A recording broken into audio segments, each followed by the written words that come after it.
위험한 반이스라엘 운동. 유대인은 박해의 상징입니다. 지난 2000년 동안 전 세계에서 유일하게 박해를 받아왔고 현재도 그렇습니다. 이렇게 수천 년 동안 한 민족이 증오의 대상이 되는 일은 유래를 찾아보기 힘든 사례입니다. 이런 일이 가능한 이유는 배후에 사탄이 있기 때문이라고 생각할 수밖에 없습니다. 분별력이 있는 사람이라면 이 정도는 이해할 수 있을 것입니다. 혐한은 일본, 대만, 중국 등 일부 나라에 있고 많은 나라들이 이웃 나라들과 반목하기도 하지만 세계 모든 나라가 반이스라엘을 하는 현상은 드문 케이스입니다. 전 세계가 반유대주의, 엔티세미티즘 사상에 연루되어 있습니다. 유럽과 아랍 도시에서 반이스라엘 하마스를 지지하는 시위를 하고 있습니다. 반하마스 데모는 없지만 반유대주의는 이슬람과 그들을 추종하는 극단주의자들에 의해 일어납니다. 유엔과 유네스코까지 거들고 반유대주의자라는 이름으로 수많은 폭력적인 방법을 동원합니다. 전 세계 약 200개국에서 이스라엘만 이런 대접을 받습니다. 반유대주의는 성경에 예언되었으며 그 일이 일어나는 것을 보면 그때가 마지막 때로 볼 수 있을 것입니다. 스가랴 12장의 반이스라엘 현상이 광범위하게 펼쳐지고 그 정도가 심해지면 세계가 이스라엘을 치러 올 것이 예언되어 있습니다. 보라, 내가 예루살렘으로 모든 민족에게 취하는 잔과 무거운 돌이 되게 하리니. 스베냐는 가자 지구가 버림을 당할 것을 예언하며 열방의 반유대주의를 예언했습니다. 내가 모압의 비방과 암몬 자손이 조롱하는 말을 들었나니 그들이 내 백성을 비방하고 자기들의 경계에 대하여 교만하였느니라. 스베냐는 이스라엘을 적대하고 증오하는 동서남북 열방의 목록을 제시합니다. 서쪽에는 블레셋, 동쪽에 암몬과 모압, 남쪽에 구스, 북쪽에는 아시리아가 있습니다. 특이한 것은 문지방을 건너뛰는 자에 대한 내용입니다.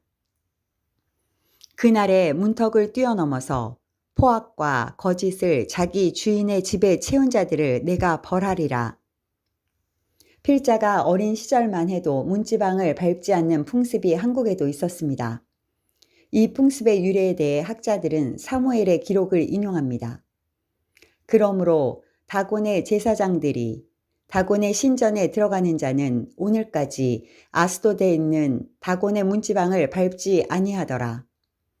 다곤이 여호와의 법궤 앞에서 목이 부러진 다음부터 블레셋 사람들이 다곤 신전의 문지방을 밟지 않는 풍습이 생겼습니다.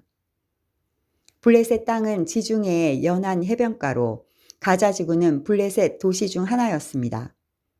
이방인들이 다곤 신전을 상징하는 하마스의 문지방을 밟아야 하는데 뛰어넘으며 오히려 이스라엘을 밟고 있습니다. 반유대주의가 전 세계적으로 극성을 부리는 때는 종말을 표시합니다. 반유대주의는 적그리스도의 출현을 위한 전조 중 하나입니다. 반유대주의는 하나님과 원수가 되는 자들의 특징입니다. 이스라엘을 적대하는 것은 하나님의 눈동자를 범하는 것이라 했으니 엄청난 악입니다. 적그리스도의 유일한 목적은 하나님의 이름을 모독하고 하나님의 백성을 박해하는 일입니다. 그의 마귀와 적그리스도의 성품에 일치하는 것은 거짓과 전쟁과 증오입니다. 반유대주의는 증오와 혐오, 악의와 분노를 마음에 품게 하고 폭력적인 행동을 표출하게 만듭니다. 이것을 선동하는 유튜버들과 정치가들과 기자들이 있습니다.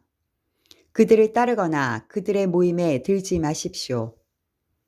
또 짐승이 과장되고 신성모독을 말하는 입을 받고 또 42달 동안 일할 권세를 받으니라. 짐승이 입을 벌려 하나님을 향하여 비방하되 그의 이름과 그의 장막 곧 하늘에 사는 자들을 비방하더라. 용이 여자 이스라엘에게 분노하여 돌아가서 그 여자의 남은 자손 기독교인 곧 하나님의 계명을 지키며 예수의 증거를 가진 자들과 더불어 싸우려고 바다 위에 서 있더라. 기독교인 중에도 반유대주의 사상을 가진 사람들도 있습니다.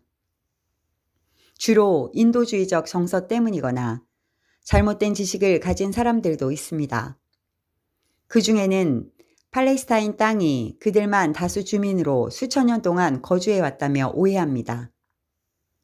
영적인 차원에서는 누구의 편에 서 있어야 하는지는 매우 중요한 요소입니다.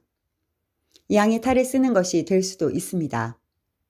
이스라엘은 역사적으로 끊임없이 인근 나라들의 침략을 받아왔습니다. 하마스의 전쟁 동기와 이스라엘의 전쟁 동기는 차이가 있습니다. 성경시대의 여론과 현대성에서 여론을 형성하는 방법은 완전히 달라졌습니다. 선을 악하다 하거나 악을 선하다 하는 언론의 영향력은 커졌습니다. 휴전하라, 평화와 안전을 요구하는 것도 오래된 예언 중 하나입니다. 이스라엘에 대한 거대 홀로코스트는 가까운 미래에 재현될 것입니다. 나선 성운 힐릭스 네블라는 하나님의 눈으로 불린다. 너희를 범하는 자는 하나님의 눈동자를 범하는 것이라.